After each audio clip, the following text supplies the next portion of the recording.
So hi guys, welcome back to my YouTube channel. Radhe Radhe. I hope guys आप सभी लोग अच्छे होंगे। और अभी चल रहा है अप्रैल में सीज़न मेहंदी का भी और सभी शादी वगैरह का। तो अभी मेरा सीज़न स्टार्ट हो चुका है। अप्रैल की बुकिंग भी स्टार्ट हो चुकी है। पहले से भी बुकिंग थी और अभी भी बुकिंग आ रही है और कोई कोई सी अचानक भी बुकिंग आ जाती है। तो आज मैं जा रही हूँ मेरी दीदी के ससुराल में मेहंदी लगाने के लिए, उनकी भतीजी को। और दीदी अभी लगा नहीं रही है क्योंकि उनका बेबी छोटा है और एक ये छोटी सी है, इसीलिए अभी मैं जा रही हूँ मेहंदी लगाने के लिए नीरपुर। तो आपको ब्लॉग में बताऊंगी कि किसको मेहंदी लगाने वाली हूँ, कैसी लगाने वाली हूँ। जब तक मेरी वीडियो को लाइक कर दे, शेयर कर दे, कमेंट कर दे और आपकी छोटी बहन को सब्सक्राइब कर दे। Radhe Radhe Radhe guys.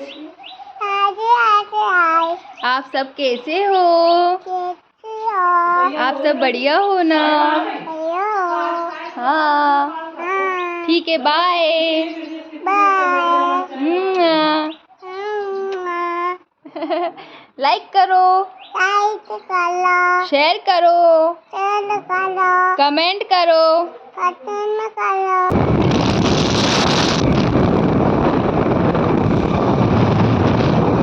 So guys मैं चली जाती हूँ जीजू के साथ नीरपुर। जीजू आ जाते हैं मुझे घर पर लेने के लिए लावण्या के साथ में। लावण्या के साथ थोड़ी मस्ती करने के बाद हम फिर निकल जाते हैं जीजू के घर पर।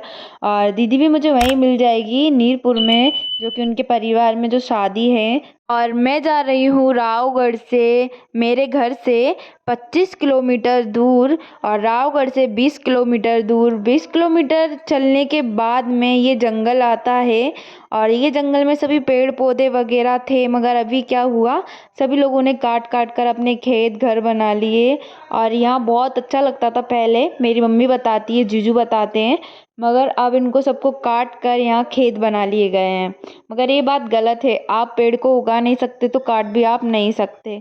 सो गाइस उसके बाद मैं पहुँच जाती हूँ अपनी लोकेशन पर जहाँ मुझे मेहंदी लगाना था। तो मैं पहुँच जाती हूँ और सब सामान तैयार था, दीदी ने पहले से ही रेडी करके रखा था। और मैं पहुँचने के बाद अभी मेहंदी स्टार्ट कर देती हूँ। और दीदी बिल्कुल एकदम फ्री बैठी थी, नहीं तो कोई कोई ब्राइडल होती है फंक्शन के चक्कर में मेहंदी लेट लगवाती हो, हमारा भी टाइम बर्बाद करती हैं। सो गाइस फिर दीदी ने दी दी थी दूल्हे की डिज़ाइन, जिसमें पोर्ट्रेट दिया था। और ये कलश की डिज़ाइन दीदी ने बनाई थी, उसके ऊपर की डिज़ाइन मैंने बनाई थी, फिर साथ में भी सेम डिज़ाइन मैंने कर दी थी। और ये दीदी बना रही हैं। दीदी आ गई थी मेरी हेल्प कराने के लिए, क्योंकि मुझे मेट्रो में मेहंदी लगाने के लिए जाना था और मेरे पास वो अचानक से ऑर्डर आ गया था। और उसके बाद में फिर मेरी दीदी ने मेरी हेल्प करा ली, तो मैं बहुत जल्दी फ्री हो गई थी। और दो लोग लगाते हैं तो बहुत जल्दी फ्री हो जाते हैं। और अभी दीदी तो उनको टाइम नहीं था, जब भी वो उनके परिवार की शादी थी, इसीलिए उनने मेरी हेल्प करा ली। और दीदी ने दूल्हा दुल्हन बनाया था जो कि बहुत ज़्यादा सुंदर लग रहे थे। ये पोर्ट्रेट वाली मेहंदी थी, उसके बाद में ये ढोल की डिज़ाइन मैंने दी थी, कलश की डिज़ाइन दीदी ने दी थी, उसके बाद की ऊपर वाली डिज़ाइन भी मैंने दी थी। और आप लोगों को ये पैटर्न कैसा लग रहा है वो आप मुझे कमेंट में ज़रूर बताएं। उसके बाद में पीछे की डिज़ाइन भी मैंने बनाई थी, क्योंकि दीदी से ज़्यादा बैठने की नहीं बनती है, अभी उनकी डिलीवरी वगैरह हुई है। उसके बाद में दीदी थोड़ी देर बैठ जाती हैं और फिर मैं दूसरे हाथ में बनाना भी स्टार्ट कर देती हूँ। ये ब्राइडल वही है गाइस जिनको मैं उस दिन, आपने मेरे पहले के ब्लॉग देखे होंगे, तो उस दिन मैं एक रूम को मेहंदी लगाने के लिए गई थी। ये उन्हीं की वाइफ बनने वाली हैं। और आज मैंने उनके हस्बैंड को भी मेहंदी लगाई थी उस दिन, और आज उनकी वाइफ को मेहंदी लगा रही हूँ। तो ये उनकी शिवम की दुल्हनिया, जो कि उसमें मैंने लिखा था शिवम और वंदना, इनका नाम वंदना ही है, जो कि मैंने अगले ब्लॉग में आपको वीडियो बताई थी जिसमें मैं ग्रूम को मेहंदी लगाने के लिए गई थी, वही है। सो गाइस इनके बाद में दोनों हाथ कंप्लीट हो जाते हैं। और इस हाथ की दीदी ने बनाई थी, उन्होंने मेरी हेल्प करा दी थी। तो अब उसके बाद में मैं फ्री हो गई थी हाथों से, और फिर अब मैं पैरों की मेहंदी लगाऊंगी। दीदी मेरे साथ जा रही है रावगढ़, तो दीदी चली गई थी तैयार होने के लिए। और लावण्य हमारे पीछे हैं, आप देख सकते हो वो डांस कर रही है।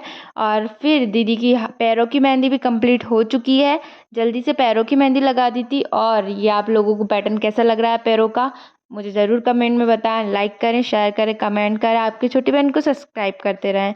और वीडियो बनाने में बहुत टाइम लगता है गाइस। अब मैं जा रही हूँ दूसरी जगह मेहंदी बनाने के लिए। ये दीदी हैं और इनको बहुत अच्छी मेहंदी लगी, उनको भी बहुत पसंद आई, उनने भी मेरे से बोला है और वीडियो में भी उनने मुझे बताया है, मगर उनकी आवाज़ थोड़ी अच्छी से नहीं आ रही थी, इधर उधर की वॉइस आ रही थी, इसलिए मैंने कट कर दिया था। और उसके बाद मैं फ्री होकर चली जाती हूँ दूसरी जगह मेहंदी बनाने के लिए, और वो भैया मुझे कार से लेने के लिए आ जाते हैं। मगर भैया ने मुझसे बोला था कि आपको है ना 15 मिनट लगेंगे पहुंचने में, और ये कोई से गांव में ले जा रहे थे मेहंदी लगाने के लिए। पहले मुझे इनने बताया था कि जेपी में मेहंदी लगाने के लिए जाना है, मगर उसके बाद में ये लोग हमको है ना पता नहीं कौन से रास्ते से ले जा रहे थे। फिर हमें थोड़ा डर लगा, मगर हमारे साथ में 2 आंटियां थी, जो कि ये दोनों, और ये दोनों हम लोगों को साथ में लेने के लिए आई थी। फिर मैंने बोला कि चलो हाँ, ये रास्ता तो देखा देखा सा लग रहा है, क्योंकि मैं इधर दीदी के साथ मेहंदी लगाने के लिए आई हूँ।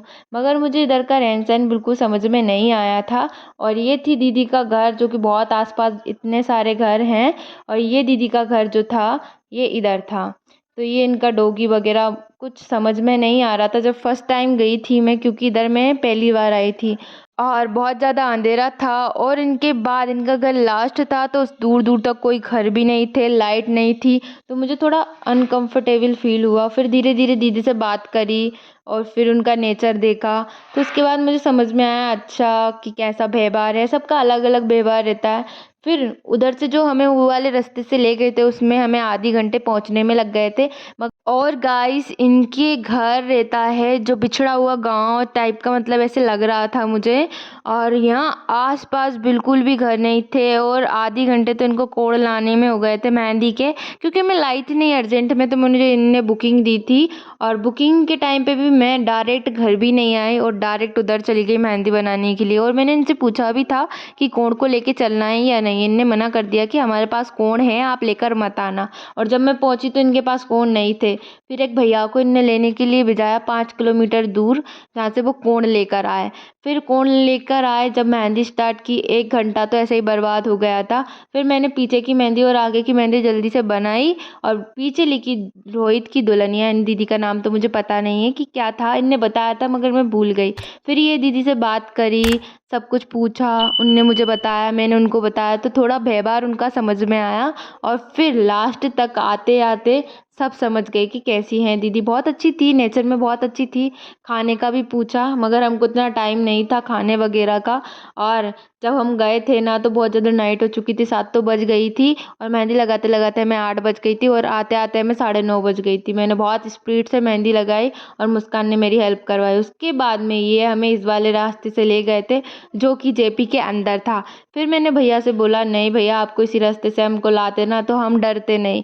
फिर भैया ने बोला, नहीं, मैं इसीलिए नहीं लाया क्योंकि इससे एंट्री बहुत कम मिलती है, और मिल जाती है तो आपका आधार कार्ड वगैरह लेते, आप आधार कार्ड लाए नहीं थे। तो मैंने बोला, हाँ भैया ये तो है, मैं आधार कार्ड लेकर नहीं आई थी।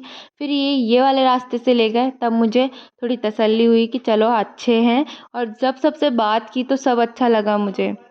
और हम लोगों का भी बहुत रिस्क रहता है गाइस, फैमिली वाले भी हमारी बहुत चिंता करते हैं, और हमको भी हमारी चिंता करनी चाहिए। और आप लोग भी जो मेरी वीडियो देख रही हैं, लड़की या और लड़का, सभी जहाँ भी जाओ तो पहले पूछ के जाओ, सब कुछ लेके जाओ, लोकेशन लेके जाओ। मैंने भी यही किया था, लोकेशन वगैरह सब लेके गई थी, मगर थोड़ा सा डर रहना चाहिए। और सब कुछ, जितनी भी कोई भी हो, किसी पे विश्वास मत करो, कुछ खाओ पियो मत, क्योंकि आजकल किसी का भरोसा नहीं रहता, कब कौन क्या कर दे। कोई कुछ प्यार से बोल रहा है, सब कुछ कर रहा है, तब भी आप कुछ खाना मत, कुछ पीना मत, क्योंकि कब कोई क्या कर दे कुछ पता नहीं रहता। उसके बाद में मैं पहुंच गई थी रावगढ़ में। निकलने वाले थे हम, जेपी का गोल गोल रास्ता था, तो उधर से निकल रहे थे, और बहुत ही अच्छा लग रहा था। जेपी में बहुत अच्छा लगता है, बहुत सारे पेड़ पौधे हैं। फिर आ गए थे हम हाईवे पे, जो कि राधोगढ़ का हाईवे है, और बहुत ही इधर से भी बहुत अच्छा लगता है, लाइटिंग लाइटिंग। तो ये इधर जेपी को पार कर दिया था। उसके बाद में गेल एना फेल भी निकल गई थी, और अब राधोगढ़ आने वाला है। अभी हम सांडा पहुंचेंगे, उसके बाद रावगढ़ पहुंचेंगे, उसके बाद मेरे घर पे आऊँगी। पहले मैं मुस्कान को छोड़ने के लिए जा रही हूँ, फिर मैं अपने घर पे जाऊँगी।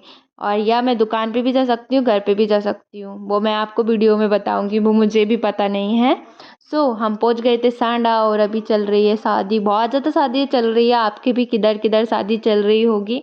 और अभी हम पहुंच गए हैं सांडा, तो फाइनली सांडा पहुंच चुके हैं। उसके बाद में अब जा रहे हैं राधोगढ़ के लिए, तो मैं मुस्कान को बाय करती हूँ।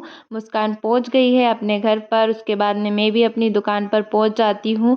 और अभी बज रही है 10, और सभी की दुकान बंद हो चुकी है, और भैया अभी काम कर रहे हैं अंदर की दुकान का, जो कि मैंने अगले ब्लॉग में आपको बताया। सो गाइज, ब्लॉग पसंद आया तो लाइक करना, शेयर करना, कमेंट करना। करना, आपकी छोटी सिस्टर को सब्सक्राइब करना जिससे आपको नोटिफिकेशन मिलती रहे, और ऑल पर क्लिक करना जिससे आपको समय पर नोटिफिकेशन मिलती रहे। Thank you for watching. Radhe Radhe, bye.